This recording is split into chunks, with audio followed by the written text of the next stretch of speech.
تعالوا كده معايا بصوا. بيبسي هنا متسلطن ونايم على الجزمة ازاي، وبسيوني نايم على الكاوتش. ما شاء الله بيناموا على الريحة، يعني ما شاء الله. بصوا هما صراحة لسه متغدين وعاملين دماغ بقى، فمطرح ما رجليهم جابتهم كده راحوا نايمين. بصوا بحس فعلا القطط بتنام وعينيها مفتحة يعني.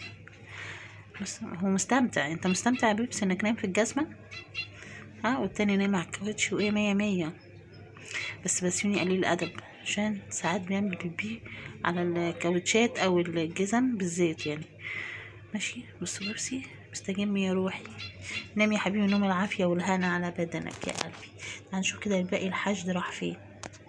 بصوا هنا بقى نايمة البت كوكي ونجم ده النهاردة عمل معايا حاجات يعني. كان بيشكرني الصراحة لان انا اهتميت بيه النهاردة. كان قاعد في البلكونة هو عصفور وفتحية والباقي كانوا هنا. فالمهم القطط اللي هنا كلت وهم صراحة ما كلوش.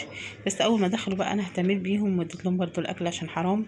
فبصيت لقيت بقى نجم بيشكرني يعني، وكان قاعد معايا بصراحة ويحضني كده وعسل قوي.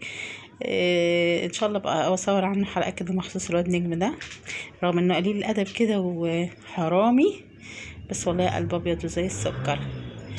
البقية بقى كارلا دلوقتي مع اولادها بترضع اولادها، وفتحية قاعدة على سجادة الصلاة. ممكن نجيب فتحية.